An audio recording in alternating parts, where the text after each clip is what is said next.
السلام عليكم ورحمة الله وبركاته. بسم الله والحمد لله والصلاة والسلام على رسول الله وبعد. أعوذ بالله من الشيطان الرجيم. بسم الله الرحمن الرحيم. يا أيها الناس اتقوا ربكم الذي خلقكم من نفس واحدة وخلق منها زوجها وبث منهما رجالا كثيرا ونساء واتقوا الله الذي تساءلون به والأرحام إن الله كان عليكم رقيبا. وقال سبحانه وتعالى يا أيها الذين آمنوا اتقوا الله حق تقاته ولا تموتن إلا وأنتم مسلمون. وقال سبحانه وتعالى يا أيها الذين آمنوا أطيعوا الله وأطيعوا الرسول ومن يطع الله ورسوله فقد فاز فوزا عظيما. أما بعد. সম্মানিত উপস্থিতি, আত-তাইয়্যিবা Islamia Islamic centre কর্তৃক আয়োজিত আজকের এই ইসলামিক সমাবেশে আল্লাহ সুবহানাহু ওয়া তাআলা আমাদেরকে একত্রিত হওয়ার তৌফিক দিয়েছেন, এর জন্য আমরা শুকরিয়া আদায় করছি আলহামদুলিল্লাহ। কুমিল্লায় অবস্থিত আত-তাইয়্যিবা ইসলামিক সেন্টার আজকে যে প্রোগ্রামের আয়োজন করেছে, শত প্রতিকূল পরিবেশের উপেক্ষা করে এই প্রোগ্রামকে সাফল্যমণ্ডিত করার জন্য আল্লাহ সুবহানাহু ওয়া তাআলা যে সুযোগ করে দিয়েছেন, এজন্য শুকরিয়া আদায় করছি আলহামদুলিল্লাহ। আমি আমার বক্তব্যে যে কথাগুলো আপনাদের সামনে উপস্থাপন করার চেষ্টা করব, সেটা হচ্ছে এই বক্তব্যটা শুধু এখানেই সীমাবদ্ধ থাকবে না। আমার বক্তব্য দেওয়ার দৃষ্টিভঙ্গি হচ্ছে, যেহেতু বক্তব্যটা ইন্টারনেটে যাবে, যারাই এই বক্তব্যটা শুনবে আর যারা আমার সামনে আপনারা উপস্থিত রয়েছেন, এই বক্তব্য শ্রবণ করার পরে পৃথিবীর যে কোনো প্রান্তেই এই বক্তব্য আপনারা শুনবেন, বক্তব্য শ্রবণ করার পরে প্রত্যেকে এক একজন সিফাত হাসান হয়ে যাবে। আমি শুধু এখানে বক্তব্য দিব এজন্য নয়, আপনাদেরকে টার্গেট করে আমি বক্তব্য দিতে চাচ্ছি না। আমি চাচ্ছি আমি এখান থেকে যে বক্তব্যটা দিব, আপনি হয়তো বা আমার সামনে উপস্থিত বা ইন্টারনেটে আপনি বক্তব্য শুনছেন, কিন্তু আপনার গ্রামের হাজার হাজার মানুষ যারা ইন্টারনেট কি জিনিস বুঝেই না, মোবাইল কি জিনিস বুঝেই না, পিস টেলিভিশন যেগুলো রয়েছে ওটা দেখে না, তাদের কাছে আপনারা এক একজন সিফাত হাসান হয়ে আপনারা ওই বক্তব্যটা প্রচার করে দিবেন। যারাই বক্তব্য শুনবেন গোটা পৃথিবীতে, যাদের কাছে এই বক্তব্যটা যাবে, তারাই আপনারা এই বক্তব্যটা প্রচার করে দেওয়ার চেষ্টা করবেন ইনশাআল্লাহ। আর আমার একটা বক্তব্যের বৈশিষ্ট্য হচ্ছে, আমি যেটা ফলো করার চেষ্টা করি, আমি কখনো নিজের গায়ের জোরে কোনো বক্তব্য আমি দেই না। আমার বক্তব্যের মধ্যে একটা উন্মুক্ত দিক বা একটা উন্মুক্ত মন মানসিকতা থাকে। আমি কখনো বক্তব্য দিয়ে আপনাকে বলি না যে এটা আপনাকে মানতেই হবে। আমি বক্তব্য দেওয়ার পরে যে জিনিসটা উপস্থাপন করার চেষ্টা করি, বা আপনার কাছে আমি বক্তব্যটা উন্মুক্ত ছেড়ে দেই, আপনার বিবেক দিয়ে আপনি বিচার বিশ্লেষণ করবেন, এটাকে জাস্টিফাই করবেন কথাটা সঠিক কিনা। যদি কথাটা সঠিক হয় তাহলে আপনাকে অবশ্যই মানার চেষ্টা করতে হবে, যদি কথাটা ভুল হয় তাহলে আপনার কাছে অনুরোধ আপনি কথাটা মানবেন। আর আমি সবাইকে লক্ষ্য করে যে কথাটা বলতে চাই, সেটা হচ্ছে দ্বীন প্রচার করতে গেলে যে জিনিসটা আমাদেরকে ফলো করতে হবে, সেটা হচ্ছে কাউকে দ্বীন মানার জন্য বাধ্য করা যাবে না। সঠিক বুঝ, সঠিক জিনিসটা আপনি তার সামনে উপস্থাপন করে তুলে ধরুন। আপনি তাকে বলুন যে ভাই, আমি বলছি না আপনি আমারটা মানতেই হবে, তবে আমারটা সঠিক না ভুল এটা তো আপনি একটু গবেষণা করে বিচার বিশ্লেষণ করে দেখতে পারেন। এই দাবিটা কি তার কাছে পেশ করা যায় না? জি, আমার জিনিসটা ভুল না সঠিক, এটা আপনি একটু বিচার বিশ্লেষণ করে আপনি দেখার অনুরোধ আপনার প্রতি রইল। আমি বলছি না যে আমারটা আপনাকে মানতেই হবে। এই উদার মন মানসিকতা নিয়ে আমাদেরকে উন্মুক্ত পরিসরে জনগণের সামনে বক্তব্য উপস্থাপন করতে হবে। তবে জনগণকে বক্তব্য মানতেই হবে এটা আপনি বলবেন, তাকে একটা অবকাশ দেন, সত্য মিথ্যা পার্থক্য করার একটা সুযোগ আপনি তাকে করে দেন। এই দৃষ্টিভঙ্গিতে আমি আপনাদের সামনে বক্তব্য উপস্থাপন করার চেষ্টা করছি, এবং এই দৃষ্টিভঙ্গিতে আপনারা জনগণের সামনে বক্তব্যটা যদি প্রচার করতে পারেন প্রচার করবেন, অথবা আমি যে কথাগুলো বলবো আপনাদের সামনে এই কথাগুলো বক্তব্য শ্রবণ করে আপনারাই জনগণকে এইভাবে বোঝানোর চেষ্টা করবেন। আল্লাহ রাব্বুল আলামিন আমাদেরকে তৌফিক দান করুন, আমরা বলি আমিন। আমিন। সূরা মায়েদার ৬৭ নং আয়াতে আল্লাহ সুবহানাহু ওয়া তাআলা বলেছেন, ইয়া আইয়ুহার রাসূল বাল্লিগ মা উনজিলা ইলাইকা মির রাব্বিক। আমি আপনাদেরকে কয়েকটা দৃষ্টিভঙ্গি বা সচেতন করার জন্য কয়েকটা ব্যাপার আপনাদের সামনে আমি তুলে ধরছি। সূরা মায়েদার ৬৭ নং আয়াতে আল্লাহ সুবহানাহু ওয়া তাআলা বলেছেন, হে রাসূল আপনি মানুষের মধ্যে প্রচার করুন সেই কথা যেই কথা আপনার উপরে নাযিল করা হয়েছে। আপনি মানুষের সামনে খুতবা দেন, বক্তব্য দেন, দাওয়াতি কাজ করেন, ওই কথার মাধ্যমে যেই কথা বা যেই জিনিস যেই বাণী আপনার প্রতি আমি নাযিল করেছি। রাসূল সাল্লাল্লাহু আলাইহি সাল্লামের প্রতি কি নাযিল হয়েছে? আল কোরআন। সূরা বাকারার ১৮৫ নং আয়াতে আল্লাহ বলছেন, শাহরু রমাদানাল্লাযী উনজিলা ফীহিল কোরআন। এটা হচ্ছে সেই মাস, এই রমজান মাসে আল্লাহ সুবহানাহু ওয়া তাআলা পবিত্র কোরআন নাযিল করেছেন। আর লাইলাতুল সূরা কদরের ১ নম্বর আয়াতে আল্লাহ বলছেন, ইন্না আনজালনাহু ফি লাইলাতিল কদর। কদরের রাত্রিতে আল্লাহ সুবহানাহু ওয়া তাআলা কি করেছেন? পবিত্র কোরআন নাযিল করেছেন। আল্লাহ রাব্বুল আলামিন বলছেন, হে রাসূল আপনি মানুষের মধ্যে প্রচার করুন সেই কথা যা আপনার প্রতি নাযিল করা হয়েছে। সূরা নাহলের ৪৪ নং আয়াতে আল্লাহ বলছেন, ওয়া আনজালনা ইলাইকা যিকরা লিতুবাইয়িনা লিন-নাস। আপনার নিকট আমি জিকির নাযিল করেছি। জিকির মানে আল কোরআন। আপনার কাছে আমি কোরআন নাযিল করেছি লিতুবাইয়িনা লিন-নাস, যাতে করে কোরআন দিয়ে আপনি মানুষের সামনে বক্তব্য দিতে পারেন, বর্ণনা করতে পারেন, তাদেরকে বোঝাতে পারেন, ব্যাখ্যা করতে পারেন। এখানে একটা জিনিস খেয়াল করেন, আল্লাহ রাব্বুল আলামিন তার রাসূলকে বলছেন আপনি প্রচার করেন সেই কথা যা আপনার প্রতি নাযিল করা হয়েছে। একদিকে আল্লাহ অর্ডার করেছেন তার নবীকে, আরেকদিকে এই কথাটার সার্টিফাই আল্লাহ নিজেই করছেন। সূরা নাজমের ৭ নং আয়াতে আল্লাহ বলছেন, মা ইয়ানতিকু আনিল হাওয়া ইন হুয়া ইল্লা ওয়াহয়ু ইউহা। রাসূল কোনদিন নিজ থেকে বানিয়ে প্রবৃত্তিকে অনুসরণ করে কোনদিন আল্লাহর নবী কারোর সামনে কোনদিন কোনো কথা বলেন নাই। আল্লাহ রাব্বুল আলামিন ওহীর মাধ্যমে রাসূলকে যা জানিয়েছেন ওই ওহীর কথাটাই নবী মানুষের মধ্যে প্রচার করেছেন। একদিকে আল্লাহ নির্দেশ করেছেন, আরেকদিকে আল্লাহই সার্টিফাই করছেন। সূরা হাক্কার ৪৪, ৪৫, ৪৬ নং আয়াতে আল্লাহ বলছেন, ওয়ালাউ তাকাওয়ালা আলাইনা বা'দাল আকাওয়িল লা আখাযনা মিনহু বিল ইয়ামিন সুম্মা লা কাতা'না মিনহু বিল ওয়াতিন। আল্লাহ রাব্বুল আলামিন বলছেন যে নবী যদি তার প্রবৃত্তিকে অনুসরণ করে কোন কথা ইসলামের ভিতরে নবীর কোন কথা নবী চালিয়ে দিতেন, তাহলে আমি আল্লাহ রাব্বুল আলামিন নবীর ডান হাতকে ধরে ফেলতাম এবং নবীর কণ্ঠনালীকে আমি আল্লাহ কেটে ফেলতাম। কেটে ফেলতেন কেন? নবী যদি কোনো কথা নবীর থেকে বানিয়ে নবীর প্রবৃত্তিকে অনুসরণ করে আল্লাহর কথা বাদ দিয়ে নবী যদি কোনো কথা বানিয়ে ইসলামে ঢুকাইতেন, তাহলে নবীর কণ্ঠনালীকে আল্লাহ কেটে ফেলতেন। কি বুঝলেন?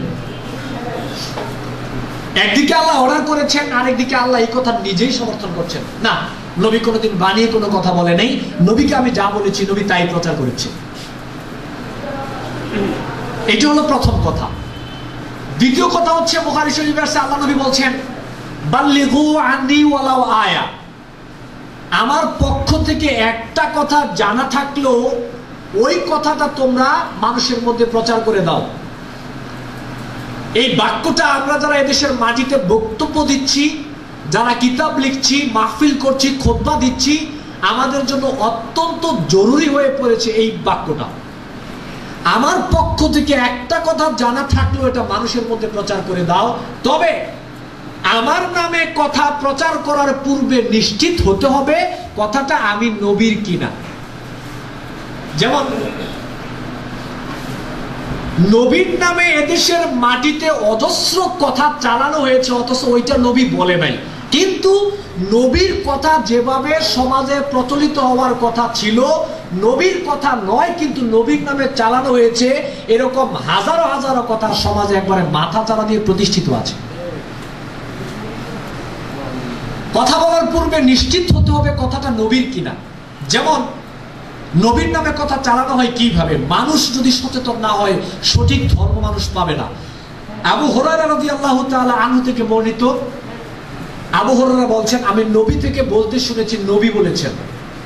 কথা খেয়াল করেন, আবু হুরায়রা থেকে বর্ণিত, আবু হুরায়রা বলতেছে আমি নবী থেকে বলতে শুনেছি নবী বলেছেন।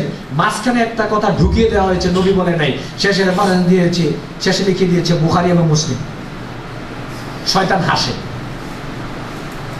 আবু হুরায়রা বর্ণনা করেছেন নবী থেকে শুনেছেন নবী বলেছেন, মাঝখানে একটা কথা ঢুকিয়ে দিয়েছেন, মনে করেছেন হুব্বুল ওয়াতানি মিনাল ঈমান, দেশপ্রেম ঈমানের অঙ্গ। আবু হুরায়রা থেকে বর্ণিত নবী বলেছেন দেশপ্রেম ঈমানের অঙ্গ, শেষে রেফারেন্স বুখারী মুসলিম। শয়তান এটা শুনে হাসে। শয়তান বলে যে এত মিথ্যা কথা আমিও তো বলি না।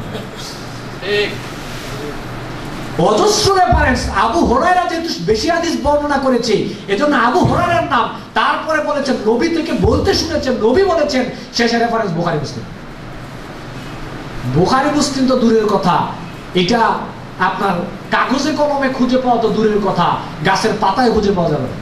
কিন্তু নবীর নামে এটা সমাজে চলছে। আল্লাহ নবীকে আল্লাহ জানিয়েছেন যে এদেশের মাটিতে আল্লাহ নবীর নামে মানুষ অসংখ্য কথা প্রচার করবে। এজন্য নবী বলেছেন বাল্লিগু আন্নী ওয়ালাউ আয়া, আমার পক্ষ থেকে একটা কথা জানা থাকলেও প্রচার করো।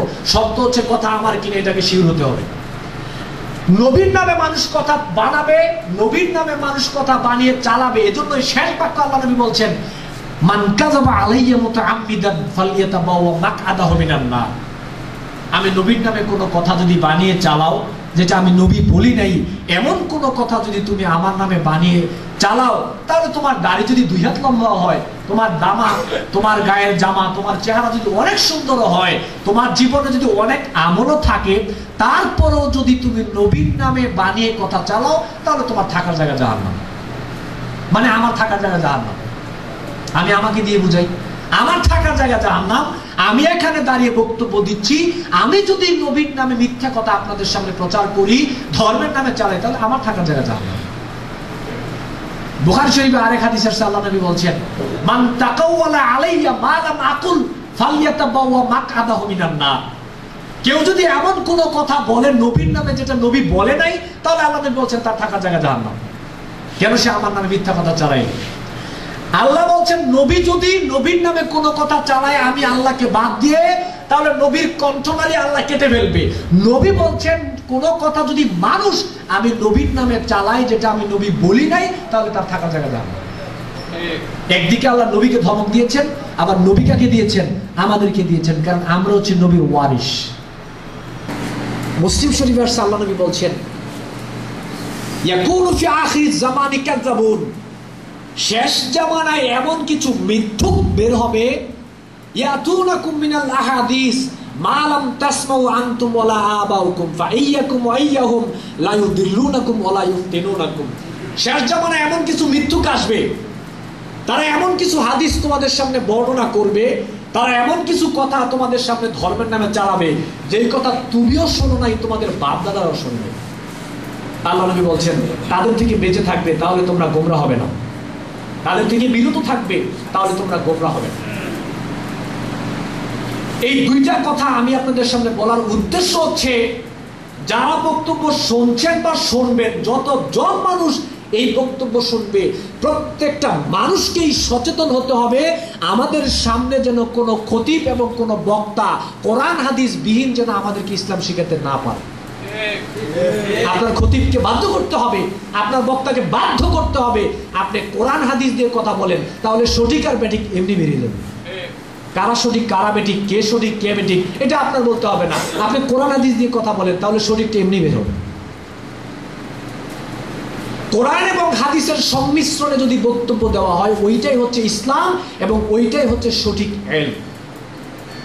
কোরআন এবং হাদিস দিয়ে যদি বক্তব্য দেওয়া হয়, কিতাব লেখা হয়, ওইটাই হচ্ছে সঠিক ইলম এবং ইসলাম হচ্ছে ওইটাই। কিভাবে? আপনাদের এলাকায় যখন বিদ্যুতের সেটিং করা হয়, ধরেন এই রাজগঞ্জে পুরো ইউনিয়নের মধ্যে বিদ্যুতের সেটিং দেওয়া হলো, আগে সমস্ত জায়গায় বিদ্যুতের সেটিং কমপ্লিট, কিন্তু মেন জায়গা থেকে যেই সংযোগটা এইটা এখনো দেওয়া হয় নাই, তাহলে পুরো রাজগঞ্জে কিন্তু বিদ্যুৎ সেটআপ হয়ে গেছে, কিন্তু মেন জায়গার সাথে কিন্তু সংযোগ হয় নাই। ওইটা কি বিদ্যুৎ হিসেবে পরিচিত হবে আমাদের সামনে? যখনই মেন জায়গার সাথে সংযোগ দেওয়া হলো, এখন টোটাল রাজগঞ্জের মধ্যে এটা লিপিবদ্ধ হয়ে গেল যে হ্যাঁ, এটা এখন বিদ্যুৎ। আবু হুরায়রা বাদ, ইমাম বুখারী যদি কোনো কথা বলে যে ইমাম বুখারী বলেছেন এই কথা, যদি কোনো কথা ইমাম বলেন যে ইমাম বুখারী বলেছে এইটা, এটা ইলম নয়, এটা ইসলাম নয়, যখনই বলবে যে ইমাম বুখারী বলেছেন উমুক থেকে, উমুক বলেছেন উমুক থেকে, উমুক বলেছেন আল্লাহর নবী থেকে, যখন সংযোগটা হবে নবীর সাথে, তখন ওইটাই হচ্ছে ইলম, ওইটাই ইলম হিসেবে রূপান্তরিত হবে এবং ওইটাই ইসলাম। কোরআন হাদিসের সাথে যদি একেবারে সংমিশ্রণ ঘটে যায়, সংযোগটা যদি ওহির সাথে থাকে, তাহলে ওইটা হচ্ছে ইলম। সংযোগ যদি ওহির সাথে না থাকে, কথা যতই সুন্দর হোক না কেন, ওই সুন্দর কথা কখনো ইলম হিসেবে সাব্যস্ত হতে পারে না। তাহলে প্রথম বক্তব্য হচ্ছে আপনাকে সচেতন হতে হবে। কাউকে কোনো কিছু বলার দরকার নাই, আপনি শুধু বলবেন খতিব সাহেবকে যে আপনি খুতবা দিচ্ছেন, ভালো কথা, আপনি কোরআন এবং হাদিস দিয়ে খুতবা দেন।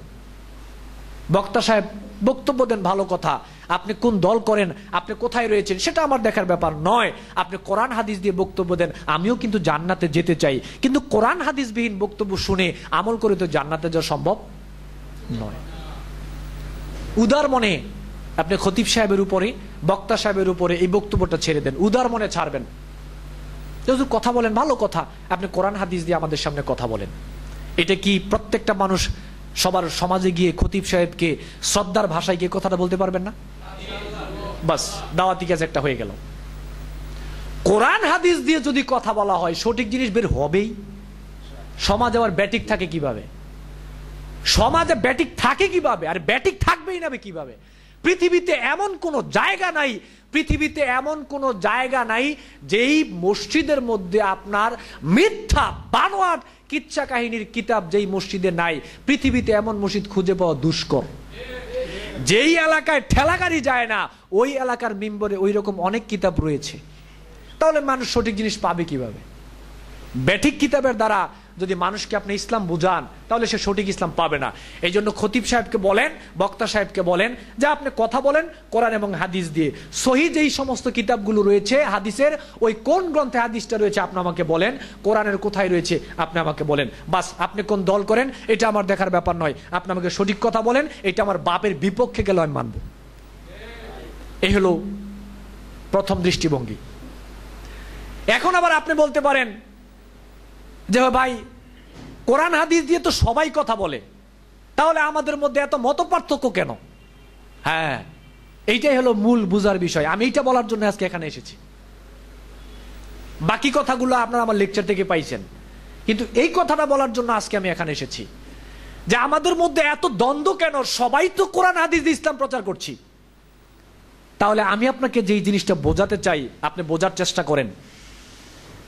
বাংলাদেশে 3 ক্যাটাগরির টাকা আছে। একটা হচ্ছে ভালো টাকা, একটা হচ্ছে ছিঁড়া টাকা, আর একটা হচ্ছে জাল টাকা। এই 3 ক্যাটাগরির টাকা বাংলাদেশে রয়েছে। সেম একইভাবে মুসলিম উম্মার মধ্যে এখন 3 ক্যাটাগরির হাদিস রয়েছে। একটা হচ্ছে ভালো টাকার মতো ভালো হাদিস, ছিঁড়া টাকার মতো দঈফ হাদিস, জাল টাকার মতো জাল হাদিস। এদেশের মাটিতে এক শ্রেণীর মানুষ ইসলাম প্রচার করছে শুধু জাল হাদিস দিয়ে, আমলও করছে জাল হাদিস দিয়ে, প্রচার করছে জাল হাদিস দিয়ে। আরেক শ্রেণীর মানুষ, ওনারা ইসলাম প্রচার করছেন দঈফ হাদিস দিয়ে, আবার কিছু কিছু সহিহ হাদিস দিয়ে। আর আরেক শ্রেণীর মানুষ চেষ্টা করছেন এদেশের মাটিতে সহিহ হাদিস ভিত্তিক, কোরআন ভিত্তিক ইসলাম প্রচার করার জন্যে। কথাটা কিন্তু খেয়াল করতে হবে। এখন আমি আপনার সামনে, আমি একদিন আমার বন্ধুকে বোঝানোর জন্য বললাম, তার সামনে 1000 টাকার একটা নোট রাখলাম নতুন, আরেকটা রাখলাম ছিঁড়া টাকা, আর একটা জাল টাকা। 3টা টাকা তার সামনে রেখে আমি বললাম, একটা টাকা তুই এখান থেকে নে, কোনটা নিবি?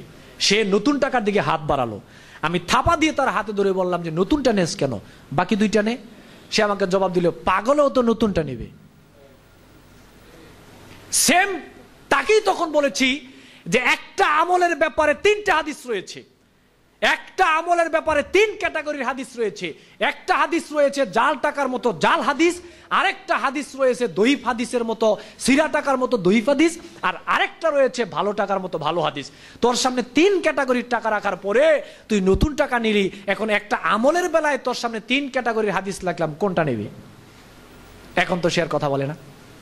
আমি বললাম, টাকার সময় তুই ভালো টাকাটা নিলি, তো হাদিস গ্রহণ করার ক্ষেত্রে ভালো হাদিসটা নিস না কেন?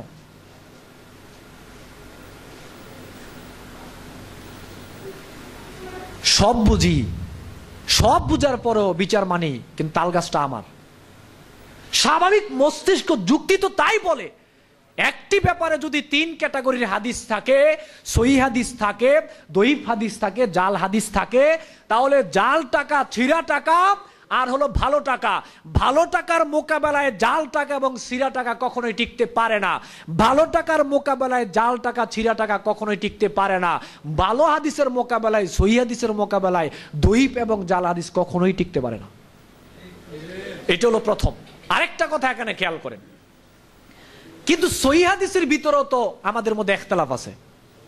হাদিসটা সহিহ, তারপরেও একই ব্যাপারে অনেক সহিহ হাদিস আছে। এই ক্ষেত্রে করণীয় কি? যারা শিক্ষিত তারা বুঝবেন, ইংরেজিতে একটা শব্দ আছে গুড, বেটার, বেস্ট। গুডের অর্থ ভালো, বেটার অর্থ ভালো, বেস্টের অর্থ ভালো, কিন্তু 3টার স্থান কখনো এক নয়। গুড হলো এখানে, গুডের উপরে বেটার স্থান, বেটারের উপরে বেস্টের স্থান। সহিহ হাদিসের ভিতরেও 3 ক্যাটাগরির হাদিস, একটা হচ্ছে গুড হাদিস, একটা হচ্ছে বেটার হাদিস, একটা হচ্ছে বেস্ট হাদিস। যেটা একবারে বেস্ট হাদিস, স্বাভাবিকভাবেই তো যুক্তি মস্তিষ্ক তাই বলে বেস্ট হাদিসের উপরে আমল করা যুক্ত এবং উচিত। আর আমরা ওইটাই করার চেষ্টা করি যে জাল এবং জয়ীফ হাদিস সহিহ হাদিসের মোকাবেলায় টিকতে পারে না, আর সহিহ হাদিসের মধ্যে যেটা বেস্ট ওই হাদিসটাকে আমরা সবসময় প্রাধান্য দেওয়ার চেষ্টা করি। কিন্তু সহিহ হাদিসকে আমরা অস্বীকার করি না, যেগুলো সহিহ প্রমাণিত কম বেশি ওইগুলো আমরা মানার চেষ্টা করি। আরেকটা কথা আপনাকে এখানে খেয়াল করতে হবে, এখানে আপনাকে আরেকটা কথা বুঝতে হবে এইভাবে, আমরা অন্ধভাবে কোনো ব্যক্তিকে অনুসরণ করতে যাব না। সবাই খেয়াল করেন, আমরা অন্ধভাবে কোনো ব্যক্তিকে অনুসরণ করতে যাব না, কারণ আমরা কোনো ব্যক্তি দিয়ে ইসলামকে মূল্যায়ন করি না, মূলত ইসলাম দিয়ে ব্যক্তিকে মূল্যায়ন করি। কথাটা খেয়াল করেন, ভেরি ভেরি ইম্পর্টেন্ট একটা কথা। কোন ব্যক্তিকে আমরা অন্ধভাবে অনুসরণ করি না। কেন?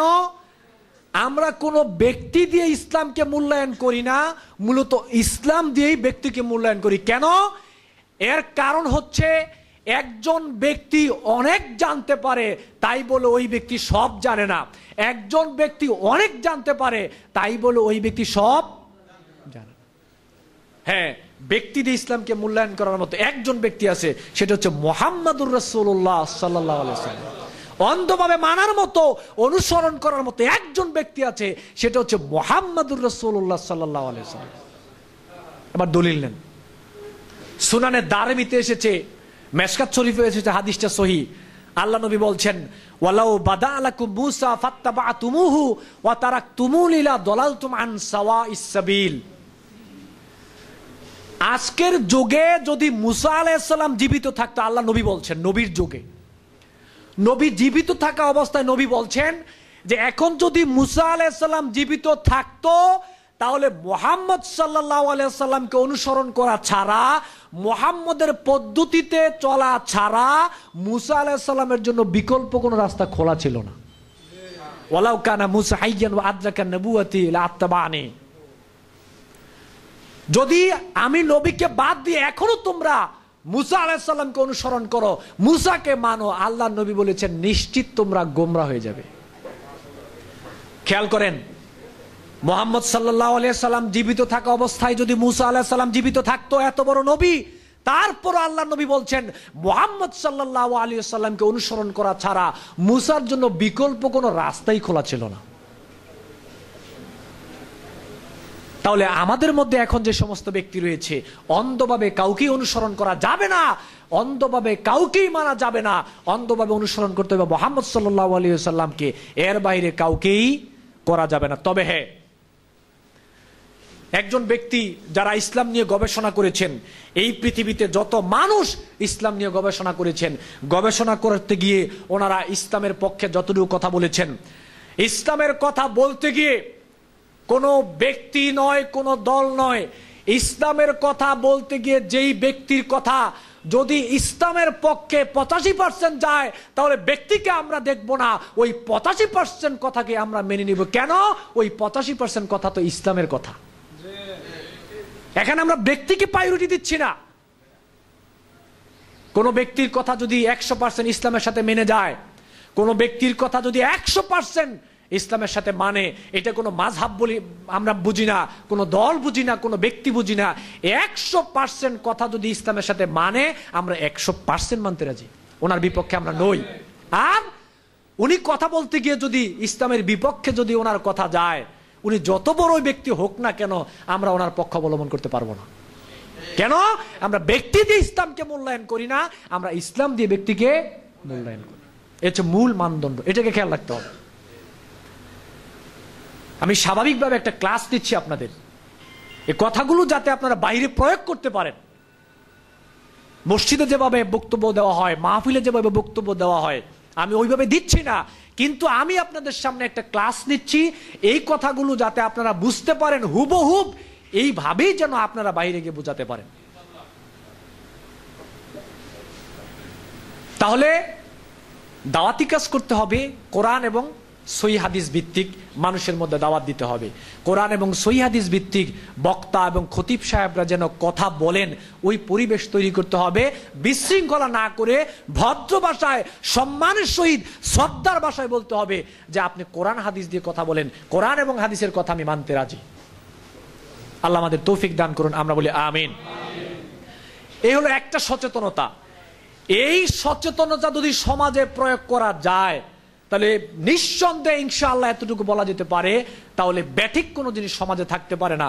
যদি প্রত্যেকটা মসজিদে আমরা এই সচেতনতা অবলম্বন করতে পারি, তাহলে সমাজে ব্যাঠিক জিনিস থাকতে পারে না। এটা হচ্ছে একটা সচেতনতা। আরেকটা সচেতনতা হচ্ছে, যেটা এখন প্রকট আকার ধারণ করেছে গোটা পৃথিবীতে, মানুষ এখন জান্নাত পাওয়ার জন্যে ব্যক্তি নির্ভরশীল হয়ে পড়েছে। কথাটা খেয়াল করেন, আমরা এখন জান্নাত পাওয়ার জন্য ব্যক্তি নির্ভরশীল হয়ে যাচ্ছে, অর্থাৎ একজন ব্যক্তিকে দিয়ে আমরা জান্নাত পাওয়ার চেষ্টা করছি।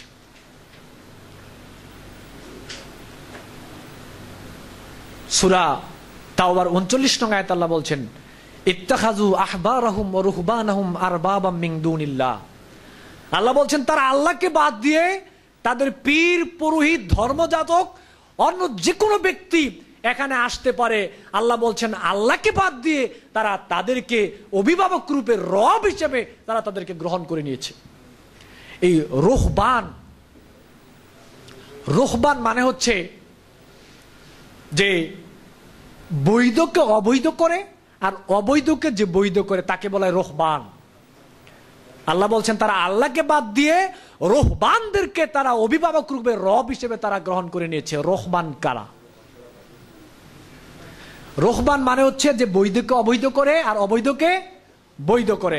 একটা জিনিস খেয়াল করেন, বাংলাদেশের সিচুয়েশনে রাষ্ট্রশক্তি যখনই উলটপালট হয়, এখন যিনি প্রধানমন্ত্রী রয়েছেন উনি এক সময় প্রধানমন্ত্রী ছিলেন না, বিরোধী দলীয় নেত্রী এক সময় প্রধানমন্ত্রী ছিলেন, বা ইতিপূর্বে যারা বাংলাদেশকে শাসন করেছেন, আমি তাদের কথা একটা দৃষ্টান্ত আপনাদের সামনে দিচ্ছি। ইসলামে মদ হারাম, কিন্তু বাংলাদেশে মদ হালাল। মদ হালাল কিভাবে? রাষ্ট্রশক্তির মাধ্যমে, লাইসেন্সের মাধ্যমে মদকে হালাল করে দেয় রাষ্ট্রশক্তি। কিন্তু রাষ্ট্রশক্তি কিন্তু আপনাকে এইটা বলে না যে মদ ইসলামে হালাল। রাষ্ট্রশক্তি আপনাকে বোঝাচ্ছে লাইসেন্সের মাধ্যমে বাংলাদেশে মদ হালাল, কিন্তু ইসলামে মদ হালাল না। এটা রাষ্ট্রশক্তি কিন্তু এইটা বলে। রাষ্ট্রশক্তি এইটা বলে না যে মদ কিন্তু ইসলামে হারাম করেছে আর আমি ইসলামে মদকে হালাল করে দিলাম, এটা কিন্তু বোঝায় নাই। কথা খেয়াল করেন, মারাত্মক কোনটা? রুহবান হচ্ছে যে বৈধকে অবৈধ করে আর অবৈধকে বৈধ করে। রাষ্ট্রশক্তি মদের লাইসেন্স দেওয়ার মাধ্যমে মদকে হালাল করেছেন, তবে উনি কিন্তু বলেন না ইসলামী শরীয়তে মদকে আমি হালাল করে দিলাম। আর পীর পুরোহিত ধর্মযাজক যারা, তারা একটা অবৈধ জিনিসকে, যেমন একটা দৃষ্টিভঙ্গি জান্নাত পেতে হলে ব্যক্তি নির্ভরশীল হতে হবে, এই কথাটা কখনো ইসলাম সমর্থন করে না। কিন্তু আপনার পীর পুরোহিত ধর্মযাজক এই অবৈধ কাজটাকে বৈধ করে চালিয়ে দিয়েছে যে এই জিনিসটা লাগবে জান্নাতে যেতে হলে, এবং এইটা ইসলামী শরীয়ত। তাহলে আপনি খেয়াল করেন, ওইটার চেয়ে অনেক বেশি মারাত্মক এইটা, যে ব্যক্তি ধর্মীয় কোনো ব্যাপারকে, ধর্মীয় কোনো অবৈধ জিনিসকে কেউ বৈধ করে, আর ধর্মীয় কোনো বৈধ জিনিসকে যদি কেউ অবৈধ করে, সে হচ্ছে রহবান। ইত্তাখাযু আহবারাহুম ওয়া রুহবানাহুম আরবাবা মিন দুনিল্লাহ। আল্লাহ বলছেন তারা আল্লাহকে বাদ দিয়ে তাদের ওই ব্যক্তিদেরকে তারা রহবান হিসেবে গ্রহণ করেছে, তারা রব হিসেবে, রবের মতো করে তারা তাদেরকে বানিয়ে নিয়েছে। সূরা জুমারের 3 নং আয়াত আল্লাহ বলছেন ওয়াল্লাযীনা ইত্তাখাযু মিন দুনিহি আউলিয়া, তারা আল্লাহকে বাদ দিয়ে ওই সমস্ত মানুষদেরকে তারা অভিভাবক রূপে গ্রহণ করেছে। আর তারা বলছে মা না'বুদুহুম ইল্লা লিইউকাররিবুনা ইলাল্লাহি যুলফা, তারা বলছে আরে আমরা তো তাদের ইবাদত করি না। এখন যদি কাউকে জিজ্ঞেস করি কি ব্যাপার ভাই, আপনি দেখি ওনার অনেক আশেক, আপনি একবার ওনার প্রতি খুব আসক্ত হয়েছেন, উনি যাই বলে আপনি চোখ বুজে তাই করেন, কি ব্যাপার? তখন বললো যে আরে মিয়া আমি তো ওনার ইবাদত করি না, উনি আমাকে আল্লাহর নিকটবর্তী করে দিবে, এই জন্য আমি ওনার আশেক হয়েছি, এই জন্য আমি ওনার কাছে যাই। সেম একই কথা আল্লাহ রাব্বুল আলামিন সূরা জুমারের 3 নং আয়াতে আল্লাহ বলেছেন মা না'বুদুহুম ইল্লা লিইউকাররিবুনা ইলাল্লাহি যুলফা। অতীতের কাফেররা বলেছিল আরে আমরা তো তাদের পূজা করি না, মূলত তাদের ইবাদত করি একটা উদ্দেশ্যে, সেইটা হলো তারা আমাদেরকে আল্লাহর নিকটবর্তী করে দিবে, এই জন্য আমরা তাদের ইবাদত করি। সেম একই কথা, তারা আপনাকে আল্লাহ নিকটবর্তী করে দিবে, এই জন্য আপনি তাদের ইবাদত করেন। আচ্ছা চলুন দেখি তারা কতটুকু আপনার আল্লাহ নিকটবর্তী করে দিতে পারে। এই কথাগুলো বাইরে কিন্তু বলতে হবে। আমি যেইভাবে এখানে কথাগুলো উপস্থাপন করছি, সেম এই যুক্তি আমি আপনাকে বলছি, নিঃসন্দেহে আল্লাহর প্রতি ভরসা রেখে বলছি, আমি আপনাকে যেইভাবে বোঝানোর চেষ্টা করছি এই ব্যাপারটা, হুবহুব যদি আপনি ভদ্র ভাষায় যদি বাইরে কোনো এই শিক্ষিত মানুষকে যদি এটা বোঝাতে পারেন, আল্লাহর প্রতি ভরসা রেখে বলছি অবশ্যই ইনশাআল্লাহ তার মধ্যে কিছুটা পরিবর্তন আসবে। আপনি খেয়াল করেন, আপনি তাদের ইবাদত করেন না ঠিক কথা, কিন্তু আপনার বিশ্বাস হচ্ছে আপনি তার কাছে যান এই কারণে যে তারা আপনাকে আল্লাহ নিকটবর্তী করে দিবে। চলুন দেখা যাক তারা কতটুকু আপনাকে আল্লাহ নিকটবর্তী করতে পারে। বুখারী এবং মুসলিম শরীফে আসছে, আল্লাহ নবী বলছেন এই পৃথিবীর যে কোনো মানুষ মারা গিয়েছে বা যাবে, তাদেরকে যখন কবরস্থানে নিয়ে যাওয়া হয় বা হবে, 3টা জিনিস তাদেরকে অনুসরণ করে কবর পর্যন্ত যায়। একটা হচ্ছে তাদের আহাল। আহাল মানে পৃথিবীর যে কোনো মানুষ হতে পারে, পীর বুজুর্গ ওলি আউলিয়া দরবেশ আলেম ওলামা নেতা নেত্রী এমপি মন্ত্রী চেয়ারম্যান বাপ মা ভাই বোন সবাই হতে পারে। এখানে যখন কবরস্থানে নিয়ে যাওয়া হয়, কবর পর্যন্ত তারা তার সাথে যায়, সম্পদ তার সাথে যায়, আমল তার সাথে যায়। যখন তাকে কবরে দাফন করা হয় তখন 2টা জিনিস তাকে ত্যাগ করে চলে আসে, পীর বুজুর্গ আলেম ওলামা ওলি আউলিয়া দরবেশ নেতা নেত্রী এমপি মন্ত্রী পিতা মাতা ভাই, দুনিয়ার সবাই তাকে কবরে একা রেখে চলে আসে, সম্পদ তার থেকে চলে আসে। কিন্তু কবরের সঙ্গী হয় তার কি জিনিস? আমল। তার দুনিয়ার কর্মকাণ্ড সঙ্গী হয় তার কবর, কবরের সঙ্গী হয় তার দুনিয়ার জীবনের কর্মকাণ্ড। সূরা মুলকের 2 নং আয়াত আল্লাহ বলছেন আল্লাযী খালাকাল মাউতা ওয়াল হায়াতা লিয়াবলুয়াকুম আইয়ুকুম আহসানু আমালা। জন্ম থেকে শুরু করে মৃত্যু পর্যন্ত মাঝখানের যে একটা সময় আল্লাহ আমাদেরকে দিয়েছেন, এইটার টার্গেট হচ্ছে লিয়াবলুয়াকুম আইয়ুকুম আহসানু আমালা, তোমাদের মধ্যে কর্মের দিক দিয়ে কে উত্তম কর্মকাণ্ড করে এটা পরীক্ষা করার জন্যই আল্লাহ কি করেছেন? আমাদেরকে সৃষ্টি করেছেন। এই আয়াত থেকে একটা ব্যাখ্যা নিয়ে যান। আইয়ুকুম আহসানু আমালা, এই আয়াতের ব্যাখ্যা আমি আগে ভুল করেছি, আমি জানতাম না, পরে আমি শিখেছি এটা, আলহামদুলিল্লাহ। আল্লাহ রাব্বুল আলামিন কিন্তু এইটা বলে নাই যে তোমাদের মধ্যে কে অনেক বেশি আমল করে এইটা পরীক্ষা করার জন্য আমি তোমাদেরকে সৃষ্টি করেছি, এইটা বলে নাই। বলেছে তোমাদের মধ্যে কে উত্তম আমল করে এইটা পরীক্ষা করার জন্য সৃষ্টি করেছি। উত্তম আমলের সংজ্ঞা 2টা। একটা আমল উত্তম হওয়ার জন্য দুইটা জিনিস লাগবে। একটা হচ্ছে আমলটা উত্তম হওয়ার জন্য প্রথমেই দেখতে হবে আমলটা কোরআন এবং হাদিসে আছে কিনা। কোরআন এবং হাদিসে থাকলেই করা যাবে না, দেখতে হবে নবী ওই আমলটা কিভাবে করেছে। একটা আমল উত্তম আমল হওয়ার জন্য দুইটা শর্ত, দেখতে হবে ওই আমলটা কোরআন এবং সহিহ হাদিসে আছে কিনা, থাকলেই করা যাবে না, দেখতে হবে নবী ওই আমলটা কি পদ্ধতিতে করেছে, ওই পদ্ধতিতে যেই আমল করা হবে ওইটাই হচ্ছে উত্তম আমল। অনেক বেশি আমল করার জন্য আল্লাহ সৃষ্টি করেননি, উত্তম আমল করার জন্য পরীক্ষা করতে চায় আল্লাহ তোমাদের মধ্যে কে বেশি উত্তম আমল করে, এটা পরীক্ষা করার জন্য আল্লাহ সৃষ্টি করেছেন। আমল কম হোক বেশি হোক উত্তম আমল করার চেষ্টা করবেন, তাহলে কাজে আসবে। অনেক বেশি আমল করলেন কিন্তু পরকালে টিকলো না, এই আমল করে লাভ আছে? পরীক্ষা হচ্ছে ইংরেজি পরীক্ষা, এক ছেলে বাড়ি থেকে পড়ালেখা করে এসেছে বাংলা, পরীক্ষার সেন্টারে তার পরীক্ষা নেওয়া হবে? আল্লাহ বলছে পরীক্ষা করব তোমাদের মধ্যে উত্তম আমল কে করে, কিন্তু আপনি অনেক আমল করেছেন, আল্লাহ কি আপনাকে বলছে যে তোর অনেক আমল পরীক্ষা করব? এটা তো আল্লাহ বলে নাই। আল্লাহ বলছে উত্তম আমল পরীক্ষা করব। তাহলে আপনি পরীক্ষার সেন্টারে তো ঢুকতে পারবেন না। ইংরেজি পরীক্ষার মধ্যে বাংলা পড়ে এসেছেন, এটা শুনলেই তো টিচার করবে আসসালামু আলাইকুম তুমি চলে যাও। আল্লাহ বলছে উত্তম আমল কে করে এটা পরীক্ষা করব। বেশি আমল করবে, অনেক বেশি আমল করবে, এটা আল্লাহ বলে নাই যে এটা পরীক্ষা করব। হ্যাঁ বেশি করেন, ফামাইয়া আমাল মিসকালা যাররাতিন খায়রান ইয়ারা, অনেক বেশি আমল হলে ভালো কথা। তাহলে একজন মৃত ব্যক্তির কবরের সঙ্গী হয় তার আমল, দুনিয়ার জীবনের কর্মকাণ্ড। ফয়সালা এখান থেকে শুরু। কবরে রাখার পরে আপনাকে যখন তিনটা প্রশ্ন করা হবে, তিনটা প্রশ্নের জবাব যদি আপনি না দিতে পারেন কি হবে? এইটা মনে করবেন না কবরে গিয়ে কেউ আপনার প্রশ্নের জবাব দিয়ে আসবে, বা এটা মনে করবেন না। এটা এখন আমাদেরকে বোঝানো হয় যে কবরে গিয়ে আমাদের প্রশ্নের জবাব নাকি দিয়ে আসবে। নাউযুবিল্লাহ, এটা অসম্ভব ভাই, এটা অসম্ভব ব্যাপার, এটা মস্তিষ্কে কখনো নিবেন না। কবরে গিয়ে আপনার প্রশ্নের জবাব কেউ দিয়ে আসবে না। এখন তিনটা প্রশ্নের জবাব না দিতে পারলে এবার ফেরেশতারা কি বলবে? আনকাযাবা, সে মিথ্যে বলেছে। প্রশ্ন করার পরে উত্তর দিতে পারবে না, হা হা করবে, বলছে মিথ্যে বলেছে। ফাফরিশুহু মিনান নার ওয়ালবিসুহু মিনান নার ওয়াফতাহু লাহু বাবান ইলান নার। বলা হবে তার কবরটাকে জাহান্নামের বিছানা তার কবরে বিছিয়ে দাও, তার গায়ে জাহান্নামের পোশাক পরিয়ে দাও এবং জাহান্নামের সাথে তার কবরের একটা দরজাকে ওপেন করে দাও। তাহলে যে ব্যক্তি জাহান্নামী, কবর থেকেই তার জাহান্নাম শুরু। আপনাকে যে আল্লাহ নিকটবর্তী করে দিবে, আপনি যে তার প্রতি নির্ভরশীল হয়ে পড়েছেন, কবর থেকে আপনার জাহান্নাম শুরু।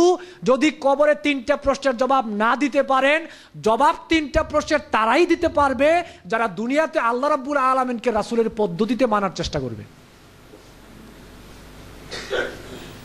কিন্তু আপনি যদি আল্লাহ রাব্বুল আলামিনকে না মানেন, তাহলে তো আপনার দ্বারা প্রশ্নের জবাব দেওয়া সম্ভব নয়। এবার আপনার জাহান্নাম শুরু। এবার আপনাকে হাসরের মাঠে তোলা হবে। কিভাবে তোলা হবে? সুম্মা ইউবাসু আলা মা মাতা আলাইহি। তুমি যেই চেতনার উপরে, যেই বিশ্বাসের উপরে, যেই আকীদার উপরে তুমি মারা যাবে, তোমাকে ওইটার উপরে হাসরে তোলা হবে। সুম্মা ইউবাসু আলা আমালিহিম, আরেকটার মধ্যে আসছে আমলের উপরে তোলা হবে, আরেকটাতে আসছে সুম্মা ইউবাসু আলা নিয়াতিহিম, নিয়তের উপরে তোমাদেরকে হাসরের মাঠে তোলা হবে। আপনি যেই চেতনা নিয়ে, যেই বিশ্বাস নিয়ে, যেই আকীদা নিয়ে আপনি জীবন যাপন করবেন, পরকালে কিন্তু বিচার ফয়সালা ওই আকীদার উপর ভিত্তি করেই হবে।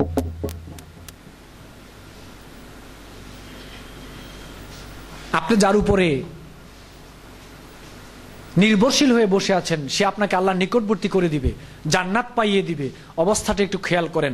যদি আপনি আল্লাহর কোরআন বিশ্বাস করেন, রাসূলের হাদিস বিশ্বাস করেন, তাহলে এই কথা শ্রবণ করার পরে আপনার বিবেকে একটু নাড়া দিতেই হবে, বিবেক দিয়ে আপনাকে চিন্তা করতেই হবে। সূরা বাকারার 48 নং আয়াতে আল্লাহ বলছেন, ওয়াত্তাকু ইয়াওমান লা তাজজি নাফসুন আন নাফসিন শাইআ ওয়ালা ইউকবালু মিনহা শাফাআতু ওয়ালা ইউখাযু মিনহা আদলুন ওয়ালা হুম ইউনসারুন। আল্লাহ বলছেন ভয় করো সেই দিনটাকে, যেই দিন একজন মানুষ আরেকজন মানুষের কোনো উপকারে আসবে না, কাজে আসবে না। এখান থেকে আপনার দৃষ্টিভঙ্গির ব্যাপারে বক্তব্য শুরু। ভয় করো সেই দিনটাকে যেই দিন একজন মানুষ আরেকজন মানুষের কাজে আসবে না, কারো পক্ষে কোনো সুপারিশ কবুল করা হবে না, কারো পক্ষে কোনো সহযোগী নেওয়া হবে না, কারো পক্ষ থেকে কোনো সহযোগিতা গ্রহণ করা হবে না, এবং আল্লাহ ছাড়া আপনার পক্ষে কোনো সাহায্যকারীও থাকবে না। এর নাম হচ্ছে পরকাল, হাসরের মাঠ। মুসলিম শরীফে আসছে আয়েশা রাদিয়াল্লাহু তাআলা আনহা থেকে বর্ণিত, রাসূল সাল্লাল্লাহু আলাইহি সাল্লাম বলছেন, ইহশারুন নাসু ইয়াউমাল কিয়ামাতি হুফাতান উরাতান গুরলান। হাসরের মাঠে মানুষ তিন অবস্থায় উঠবে, খালি পায়ে, খাতনাবিহীন, উলঙ্গ। আল্লাহ নবীকে আয়েশা জিজ্ঞেস করলেন, ইয়া রাসূলুল্লাহ, আর রিজালু ওয়ান নিসাউ জামিআন ইয়ানজুরু বা'দুম ইলা বা'দিন, হাসরের মাঠে পুরুষ এবং নারী কি সবাই একসাথে উঠবো? আমরা কি কেউ কারো দিকে তাকাবো না? রাস্তাতে এখন একটা মেয়ে যাওয়ার সময় যদি গায়ে বুরকা থাকে, 1 কিলোমিটার দূরে থাকলেও মেয়ের দিকে হাঁ করে তাকিয়ে থাকি। আর যদি জামা পরে যায় তাহলে তো ভালো। একটা মেয়ে জামা পরে রাস্তাটা গেলে তার দিকে এভাবে হাঁ করে সবাই অবলোকন চোখে তাকিয়ে থাকে। যতক্ষণ মেয়েটাকে দেখা যায় ততক্ষণ এইভাবে সবাই তাকিয়ে থাকে। সেম এই মেয়েটাই হাসরের মাঠে আপনার সাথে উঠবে, সেম এই মেয়েটাই হাসরের মাঠে আপনার সাথে উঠবে উলঙ্গ অবস্থায়, খাতনাবিহীন, খালি পায়ে। আল্লাহর নবী বলেছেন হাসরের মাঠে সবাইকে একসাথে উঠা হবে, উলঙ্গ থাকবে এই নারীটাই। আল্লাহ নবী বলছেন, ইয়া আয়েশা, আল আমরু আসাদ্দু মিন ইয়ানজুরু বা'দুম ইলা বা'দিন। হাসরের মাঠের অবস্থা এত কঠিন হবে, একজন মানুষ আরেকজন মানুষের দিকে তাকানোর সাহসই করবে না। অথচ এই নারীকে দেখে আপনি এখন দুনিয়াতে তাকিয়ে থাকেন, এই নারীটাই আপনার সামনে উলঙ্গ থাকবে, সেই দিন আপনি তাকানোর সাহসই করবেন না। এর নাম হাসরের মাঠ। সূরা আবাসার 34-35 নং আয়াত আল্লাহ বলছেন, ইয়াউমা ইয়াফিরুল মারউ মিন আখিহি ওয়া আবিহি ওয়া উম্মিহি ওয়া সাহিবাতিহি ওয়া বানি লিকুল্লি ইমরিন মিনহুম। আপনি যার প্রতি নির্ভরশীল হয়েছেন জান্নাত পাওয়ার জন্যে, আল্লাহর নিকটবর্তী হওয়ার জন্য আপনি যার প্রতি নির্ভরশীল হয়েছেন, আল্লাহ বলতেছেন সূরা আবাসার 34-35 নং আয়াতে, ওই ব্যক্তিটাই ওই দিন তার বউকে রেখে পালাবে। ওই ব্যক্তি যার প্রতি আপনি নির্ভরশীল হয়েছেন সে তার সন্তান রেখে পালাবে, তার স্ত্রী রেখে পালাবে। তাহলে যেই লোকটা আপনার স্ত্রী, সন্তান, বউ রেখে পালাবে, সে বুঝিয়ে আপনার নিকটবর্তী হবে, কাছে আসবে আপনাকে সহযোগিতা করার জন্য। এখনই কিন্তু আমার যুক্তি শুরু, আমার দলিল শুরু, পাশাপাশি যুক্তি শুরু। ওই বক্তব্যটাকে খণ্ডন করার জন্য আমার কথা ভুল হতে পারে, কিন্তু আমার কথা ভুল হওয়ার পর আপনার প্রতি আমার দাবি, আমার কথাকে ভুল প্রমাণ করে তারপরে সেখানে যেতে হবে। যে আমার কথা সঠিক প্রমাণিত হয় তাহলে সেখান থেকে ফিরে আসতে হবে। যেই লোকের প্রতি আপনি নির্ভরশীল হচ্ছেন সে তার বউ রেখে পালাবে। তো একজন পুরুষের জন্য সবচেয়ে বেশি আদরের তো বউ এবং সন্তান। আপনি তো মিয়া সলিমউদ্দিন আর কলিমউদ্দিন কুমিল্লা বাড়ি আর হে বেড়া পড়ে আছে বৈরব, আর তার বউ সন্তান রেখে আসবে আপনার সহযোগিতা করার জন্য। লাম্মা নাজালাত ওয়াংজির আশিরাতাকাল আকরাবিন, মুসলিম শরীফে আসছে, এই আয়াত যখন নাজিল হলো যে হে মুহাম্মদ সাল্লাল্লাহু আলাইহি সাল্লাম, আপনার নিকটবর্তী যারা আছে তাদেরকে আপনি জাহান্নামের ব্যাপারে ভীতি প্রদর্শন করুন। আল্লাহ নবী সবাইকে ডাকলেন, ফাতেমাকে বিশেষভাবে ডেকে বললেন, ফাতেমা ছিল আল্লাহ নবীর অনেক আদরের মেয়ে, ফাতেমাকে আল্লাহ নবী অনেক ভালোবাসতেন। ফাতেমাকে ডেকে বলেন, ইয়া ফাতেমা ইনকিজি নাফসাকি মিনান নার ফাইন্নী লা আমলিকু লাকুম মিনাল্লাহি শাইআ। হে ফাতেমা, তুমি তোমার নিজেকে দিয়েই জাহান্নামের আগুন থেকে বাঁচার চেষ্টা করো, আমি তোমার পিতা হিসেবে পরকালে তোমার কোনো উপকারে আসবো না। আচ্ছা, নবী যদি নবীর মেয়েকে এই কথা বলে, তাহলে পৃথিবীতে আরো কোনো মানুষ আছে কারো উপকারে আসার? আমি তো মনে করি উপকারে যদি আসতো তাহলে নবী সর্বপ্রথম তার মেয়ের উপকারে আসতো। কিন্তু নবী যদি তার মেয়েকে এই কথা বলে, তাহলে পৃথিবীতে কোনো মানুষ সেদিন কারো উপকারে আসার কোনো সুযোগ। আরে সমস্ত নবী, আপনি বুখারী শরীফ খোলেন, সমস্ত নবী আমাদের 14 গোষ্ঠীর বাপ আদম আলাইহিস সালাম আল্লাহর কাছে বলবে, আল্লাহুম্মা সাল্লিম, আল্লাহুম্মা সাল্লিম, হে আল্লাহ আপনি আমাকে নিরাপদ করেন। সবার বাপ যদি এই কথা বলে যে আল্লাহ আল্লাহুম্মা সাল্লিম, আল্লাহুম্মা সাল্লিম, নিরাপদ করেন, আদম আলাইহিস সালাম বলবে আল্লাহর কাছে নিরাপদ করার জন্য, সে আপনাকে চিনবেই না, অথচ আপনি আদমের সন্তান। বুখারী শরীফে আসছে, মুসলিম শরীফে আসছে, আল্লাহ নবী বলছেন, ওয়ালামু আন্নাহু লাইয়ানজু আহাদু মিনকুম বিআমালিহি। আল্লাহ নবী বলছেন, সবাই জেনে রাখো, কোন মানুষ পরকালে তার আমলের দ্বারা মুক্তি পাবে না। সাহাবায়ে কেরাম অবাক হয়ে গেল। এই কথা শ্রবণ করার পরে সাহাবায়ে কেরাম অবাক হয়ে বলল, ইয়া রাসূলুল্লাহ ওয়ালা আনতা, আপনিও কি পরকালে আমলের দ্বারা মুক্তি পাবেন না? আল্লাহ নবী বলেন যে ওয়ালা আনা, আমিও না, ইল্লা আইয়াতা গাম্মাদানি আল্লাহ বিরহমাতিন মিনহু ওয়া ফাদলিন, পরকালে আল্লাহর দয়া এবং আল্লাহর অনুগ্রহ ব্যতীত আমি নবীও পরকালে মুক্তি পাবো না। সুবহানাল্লাহ। নবী নবীর ব্যাপারে কথা বলেছে, নবী পরকালে আল্লাহর অনুগ্রহ এবং দয়া ব্যতীত নবী নাকি পরকালে মুক্তি পাবে না। তাহলে আপনি যার প্রতি নির্ভরশীল হয়ে বসে আছেন যে সে আপনাকে পরকালে সুপারিশ করবে, শাফায়াত করবে, ওইটা যে কোনো ব্যক্তি হতে পারে, আপনি যে তার প্রতি নির্ভরশীল হয়ে বসে আছেন তার অবস্থাটা একটু খেয়াল করেন। আল্লাহ রাব্বুল আলামিন সূরা আম্বিয়ার 28 নং আয়াতে বলেছেন, ওয়ালা ইয়াশফাউনা ইল্লা লিমানির তাদা।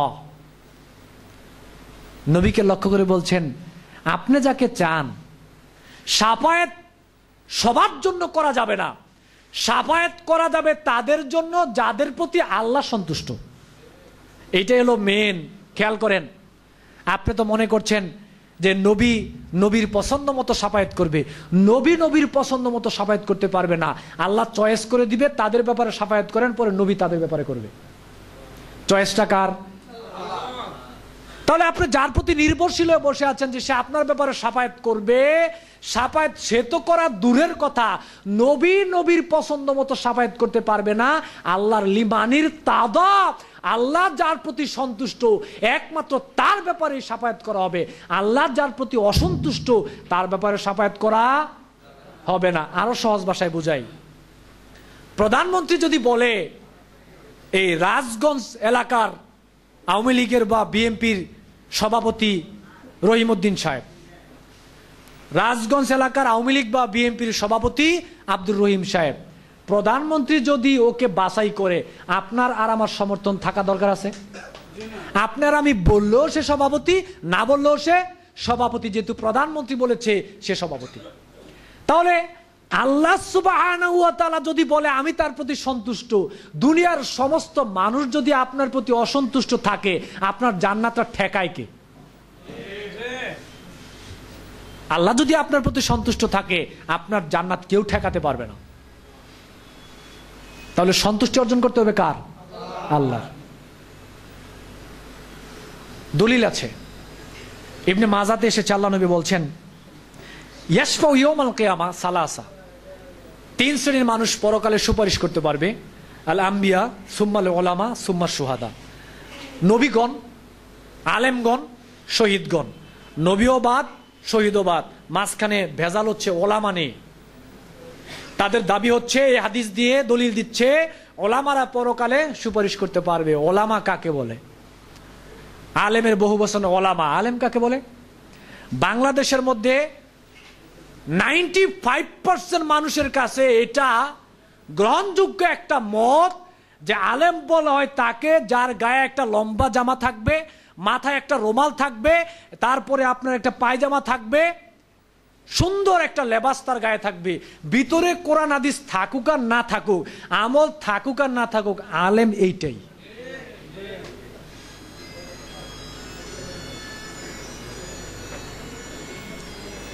আলেমের সংজ্ঞা হলো যে ব্যক্তি ইসলাম সম্পর্কে অধিক জানে এবং ইসলামকে অধিক মানে। যে ইসলাম সম্পর্কে অধিক জানে এবং ইসলামকে অধিক মানে সে হচ্ছে আলেম। তার গায়ে যদি একটা লঙ্গি আর সেন্টু গঞ্জি থাকে, সেও আলেম।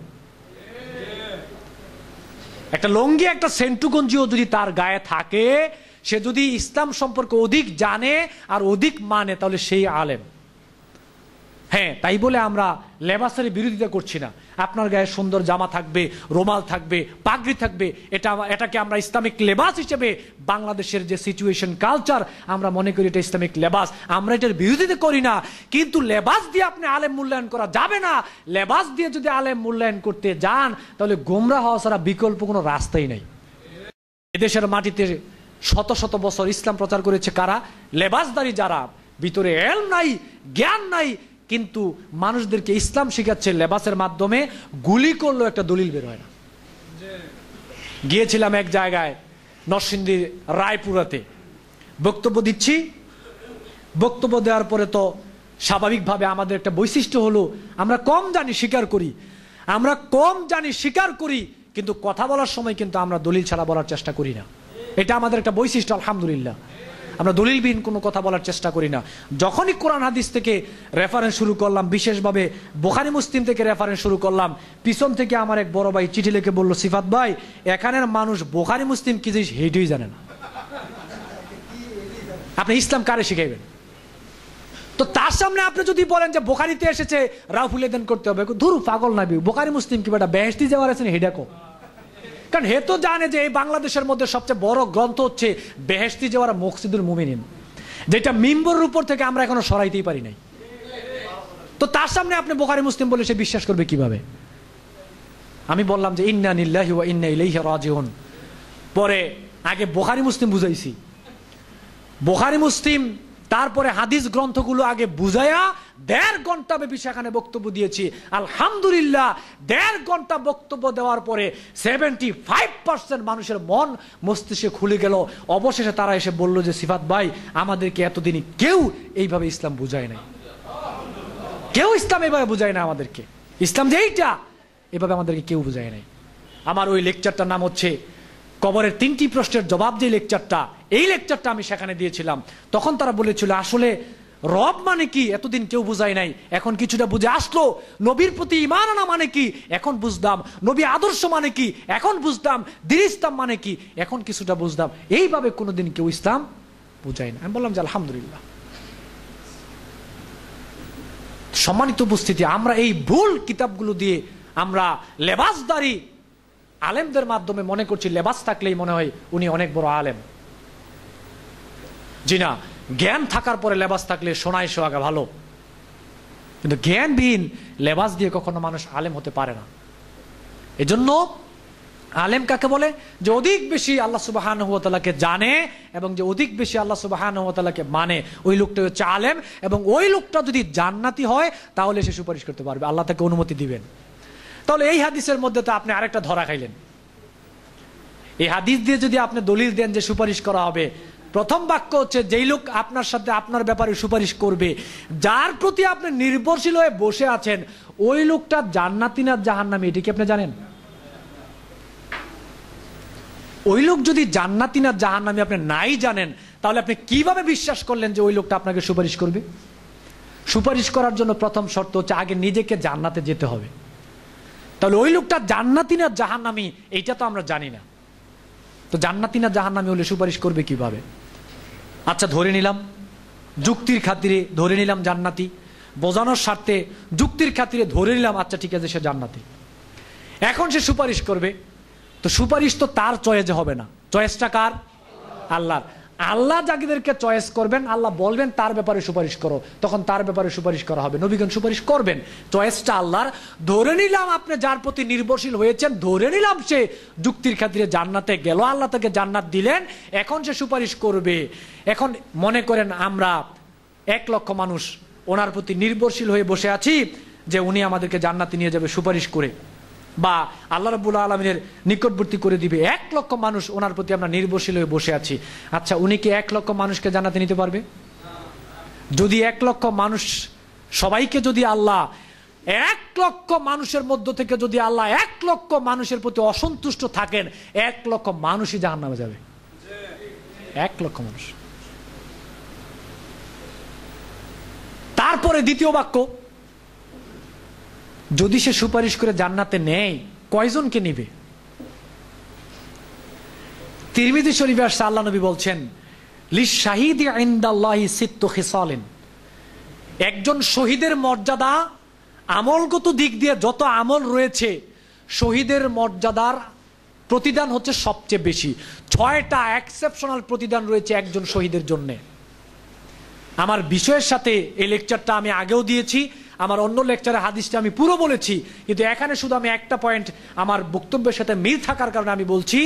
শহীদের একটা মর্যাদা হচ্ছে ওয়ায়ুশাফাউ ফি সাবঈনা মিন আকারিবিহি, তার নিকটবর্তী আত্মীয় স্বজনের মধ্য থেকে ঈমানওয়ালা জাহান্নামী 70 জন মানুষকে সুপারিশ করে জান্নাতে নেওয়ার ক্ষমতা আল্লাহ একজন শহীদকে দিবেন। কয়জনকে দিবেন? 70 জন। আচ্ছা ধরে নিলাম সর্বোচ্চ মর্যাদা 70 জনকে নিবে, ধরে নিলাম আপনি যার প্রতি নির্ভরশীল হয়েছেন উনি নিলে সর্বোচ্চ 70 জন নিতে পারবে, কিন্তু আপনার আশেক হয়েছে কমপক্ষে 1 লাখ। 1 লাখ মানুষ আপনার প্রতি নির্ভরশীল হয়ে বসে আছে, আপনি তাদেরকে সুপারিশ করে জান্নাতে নিবেন, কিন্তু আল্লাহর নবীর বক্তব্য হলো সর্বোচ্চ নিলে 70 জন, বাকিরা যাবে কোথায়? আপনি যে 1 লাখ লোক বিশ্বাস করছেন যে আপনাকে সুপারিশ করে জান্নাতে নিবে, আল্লাহর নিকটবর্তী করে দিবে, সর্বোচ্চ নিলে, যুক্তির খাতিরে বলছি, সর্বোচ্চ গেলে 70 জন, তাহলে বাকিরা কোথায়? দেখেন তো 70 জনের ভিতরে আপনারা পড়বেন কি পড়বেন না? এলা তো আরেক মারামারি, যে মুরব্বী চাচার বয়স এসে 70, মুরব্বী চাচা আগেই বাদ, কারণ মুরব্বী চাচা তো বেশি টাকা দিতে পারে না, ওনার সিরিয়াল আগেই বাদ।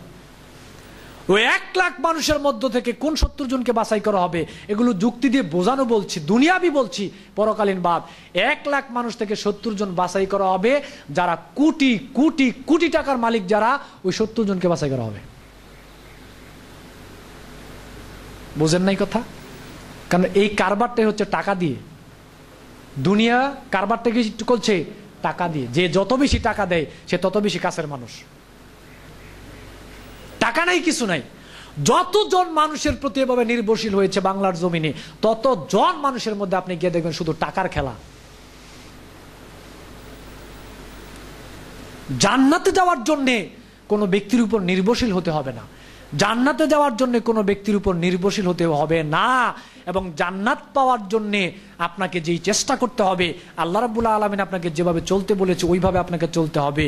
আর এইটা মনে রাখতে হবে যে দুনিয়ার কোনো মানুষ পরকালে আপনার উপকারে আসবে, আপনার পক্ষে সুপারিশ করবে, শাফায়াত করবে, এটা মুহাম্মদ সাল্লাল্লাহু আলাইহি সাল্লাম ছাড়া পৃথিবীতে কোনো মানুষের ব্যাপারে কল্পনাই করবেন না। একমাত্র একটা মানুষ, সেটা হচ্ছে মুহাম্মদ সাল্লাল্লাহু আলাইহি সাল্লাম।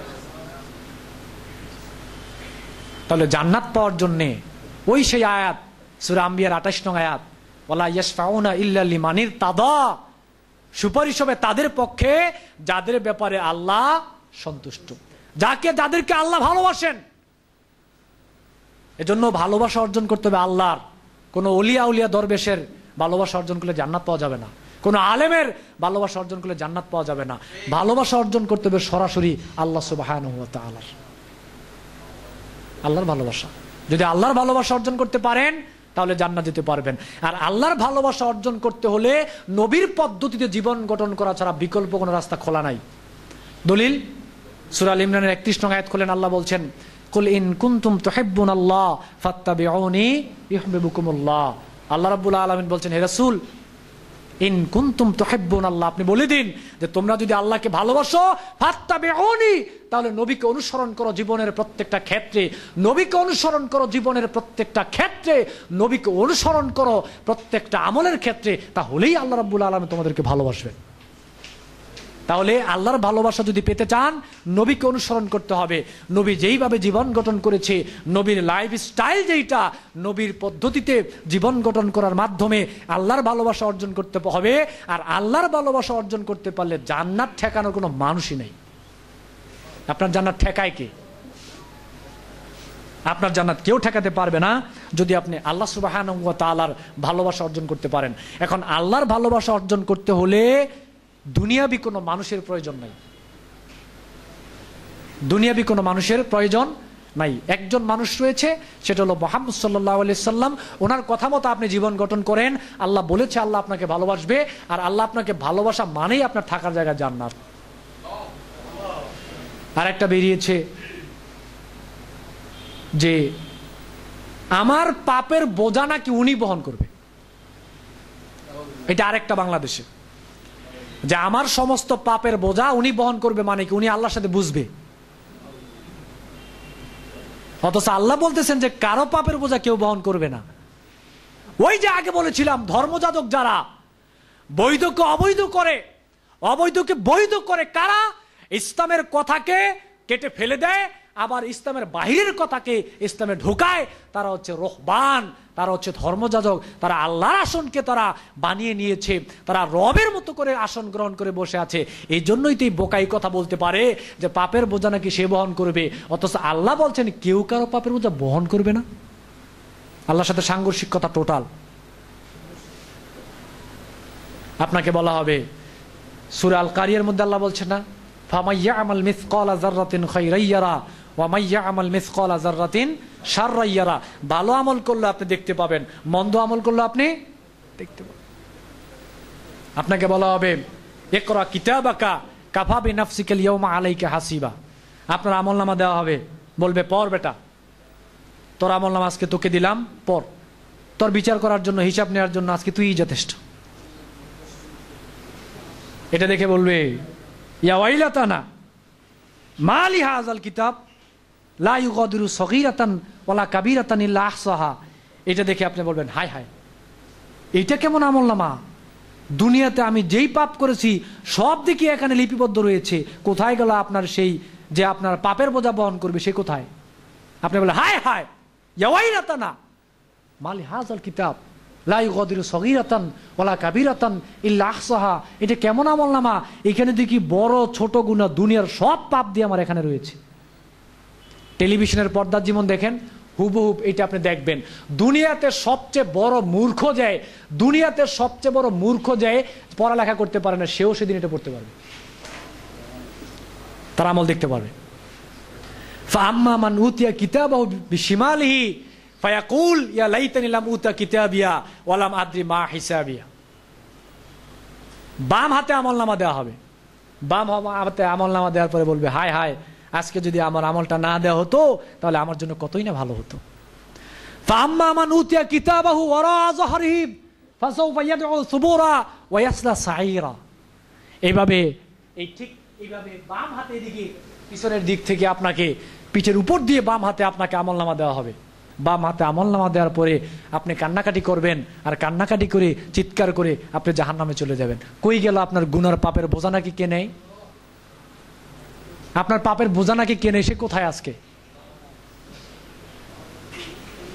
স্বাভাবিকভাবে আপনি এখন মনে করতে পারেন, যারা বক্তব্য শুনেছেন বা বক্তব্য শুনবেন, আপনারা মনে করতে পারেন আচ্ছা এটা তো সহিহ আকীদার একটা প্রোগ্রাম, তো স্বাভাবিকভাবে তো এই কেন্দ্রিক কথাবার্তা হবে। জি না, আল্লাহর রাস্তায় আমি এই কেন্দ্রিক কথা বলি নাই, কোরআন এবং হাদিস দিয়ে কথা বলেছি। আমি আপনার সাথে আগেই অনুরোধ করেছি, আমার কথাগুলো আপনার প্রতি দাবি, আপনি আমার কথাগুলোকে একটু চিন্তা ভাবনা করে দেখুন তো আমি কথাগুলো ভুল বললাম কিনা। আপনার প্রতি আমার দাবি, আপনি কথাগুলো একটু চিন্তা ভাবনা করুন। এই কথাগুলো চিন্তা ভাবনা করে আপনি একটু গবেষণা করে দেখুন যে কথাগুলো ভুল না সঠিক। আপনাকে তারা অন্য মানুষ যেভাবে ইসলাম বুঝাচ্ছে, আমরা আপনাদেরকে যেভাবে কোরআন হাদিস দিয়ে কথা বলার চেষ্টা করছি, এটাতে আপনি একটু চিন্তা ভাবনা করে আপনার বিবেক দিয়ে আপনি একটু কথাগুলোকে মূল্যায়ন করার চেষ্টা করবেন। এই দাবি সবার প্রতি, যারা বক্তব্য শুনছেন বা যারা বক্তব্য শুনবেন, সবার প্রতি একটা দাবি হচ্ছে আপনারা আমাদের কথাগুলোকে মূল্যায়ন করার চেষ্টা করুন, চিন্তা ভাবনা করার চেষ্টা করুন, বিবেক দিয়ে, আবেগ দিয়ে নয়, বিবেক দিয়ে কথাগুলো চিন্তা করলেই আমরা সঠিক রাস্তা খুঁজে পাবো ইনশাআল্লাহ। আল্লাহ সুবহানাহু ওয়া তাআলা আমাদের সবাইকে তৌফিক দান করুন, আমরা বলি আমিন। আত-তাইয়্যিবা ইসলামিক সেন্টার কুমিল্লা কর্তৃক আয়োজিত আজকের এই প্রোগ্রাম যারা আয়োজন করেছে সবাইকে ধন্যবাদ জানাচ্ছি। যারা প্রবাসী বন্ধু রয়েছে, বিশেষভাবে আমাদের জামাল ভাই যার সাথে আমার কন্টাক্ট হয়েছে, এরপরে নাসির ভাই রয়েছেন, অনেকে আমি চিনি না, অনেকে থাকতে পারেন, সবাইকে ধন্যবাদ জানাচ্ছি, আন্তরিক মোবারকবাদ জানাচ্ছি এবং আল্লাহর কাছে আপনাদের জন্য উত্তম প্রতিদান কামনা করছি। আল্লাহ রাব্বুল আলামিন আপনাদেরকে উত্তম প্রতিদান দান করুন, আমরা বলি আমিন। এবং আত-তাইয়্যিবা ইসলামিক সেন্টারের মাধ্যমে যেন এই গোটা কুমিল্লাতে কোরআন এবং সহিহ হাদিসের দাওয়াত যেন আমরা প্রচার করতে পারি, এই প্রতিষ্ঠানটাকে আল্লাহ কবুল করুক, আমরা বলি আমিন। এবং বিশেষভাবে আপনাদের প্রতি উদাত্ত আহ্বান, এই প্রতিষ্ঠান দিয়ে যাত্রা শুরু হয়েছে, এখানে যেন একটা এই কোরআন এবং সহিহ হাদিস ভিত্তিক একটা দ্বীনি প্রতিষ্ঠানও যেন আল্লাহ রাব্বুল আলামিন কবুল করেন, আমরা বলি আমিন। এই চিন্তা ভাবনা আপনাদের রাখতে হবে, যাতে করে এই কুমিল্লার মধ্যে কোরআন এবং সহিহ হাদিস ভিত্তিক শিক্ষা ব্যবস্থা যেন আমরা চালু করতে পারি। আল্লাহ রাব্বুল আলামিন আমাদের তৌফিক দান করুন, আমরা বলি আমিন। ওয়া আখিরু দাওয়ানা আনিল হামদুলিল্লাহি রাব্বিল আলামিন। সুবহানাকাল্লাহুম্মা বিহামদিকা আশহাদু আল্লা ইলাহা ইল্লা আনতা আস্তাগফিরুকা ওয়া আতুবু ইলাইক। ওয়াসসালামু আলাইকুম ওয়া রাহমাতুল্লাহি ওয়া বারাকাতুহু।